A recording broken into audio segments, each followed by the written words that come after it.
The Legends of Kobib, The First Light, authored by Zia Vazil. All nations of the earth in these modern days are seeking peace, but there is but one true and divine way that peace may be obtained in these days, and it is through love, truth, peace, freedom, and justice, being taught universally to all nations in all lands. Divine Prophet Nobuju Ali. The legend cycles. There is an archaic truth that moors itself to the cornerstone of time, which stands under the ever-deep seas of existence. That truth is love divine for self, and out of the expression of this love, a tiny point of light appeared within the Womniverse. Minerva, the first light, was everything it ever needed to be, the perfect reflection of Womniverse, the perfect reflection of self. Out of that everything came the 7 creative thoughts of truth.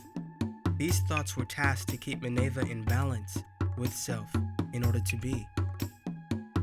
The first thought was mentalism. Minerva thought, I am, and there was. The second thought was correspondence. Minerva thought, I am, even when I don't want to be, and even when I don't want to be, I know I am. The third thought was vibration. Minerva thought, I am, and expression is what I know. Therefore my expression flows in perpetuity.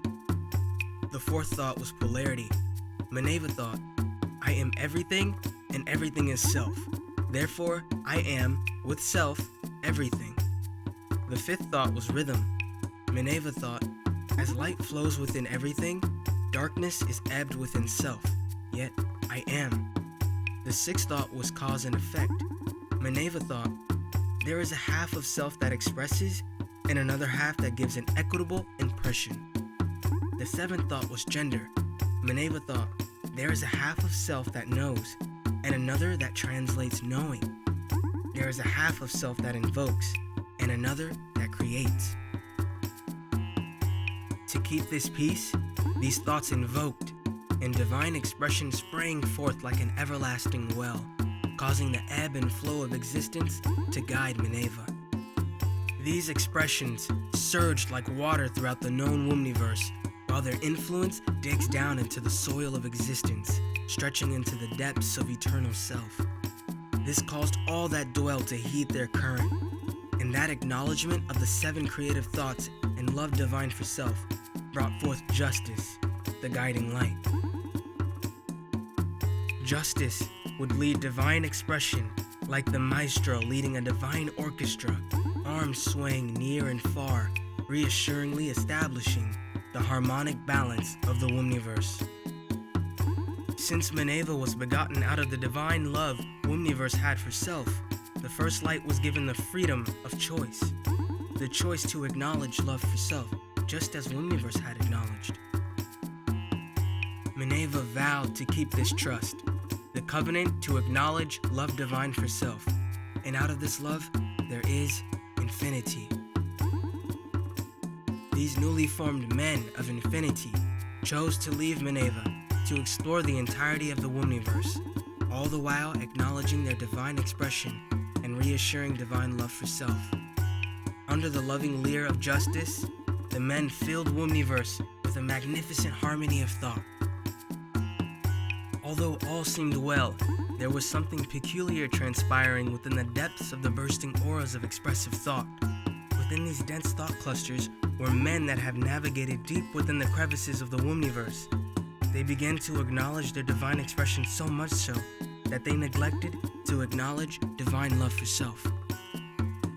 These men willfully transgressed into the dense dimensions of clustered thoughts, and their light began to fade from within. The men that befell within such phenomena began to negligently forget the light stored within, while they ogled and idolized the glorious divine light around them. The internal flames of some men were dimmed so drastically, they began to worship other men who had nothing more than they, other than a remembrance to acknowledge the divine love for self. Those dim men, within their negligent forgetfulness, began to even hate themselves and the men around them. Through this expression of hate, the dim men reveled in the spread of ignorance, pitting other men against one another. This caused an imbalance, which dimmed the light within all men around them. While the light still flowed throughout the Womniverse, the Demon were left starry-eyed as they protruded from clusters of men that have lost their light. Deep from within the heart of a cluster of Demon was one that had held onto the acknowledgement of divine love for self. As the last of its inner light began to leave its vessel, light surged forth from within. This was no ordinary light, as divine love for self called forth the great guiding light of justice. The guiding light then moved forth through the Demon cluster, reassuring the surrounding darkness of the light within. The guiding light, invoking justice like the sword of Damocles, gave admonition to the starry-eyed Demon. In a cyclic fashion, those Demon had, once again, received a glimpse of the purest form of light within the Womniverse, and transgressed back to their innate state and status of being. During infinity, off into the depths of the Womniverse, one will see flashes of the great guiding light appear within the harmonic chaos of it all, and know that other men of infinity have done something magnificent. Deep within the darkness of ignorance, they have managed to acknowledge divine love for self, just as Minerva had done before them. They were and are still reaffirming an archaic truth while honoring the one that is within all, Minerva, the first light.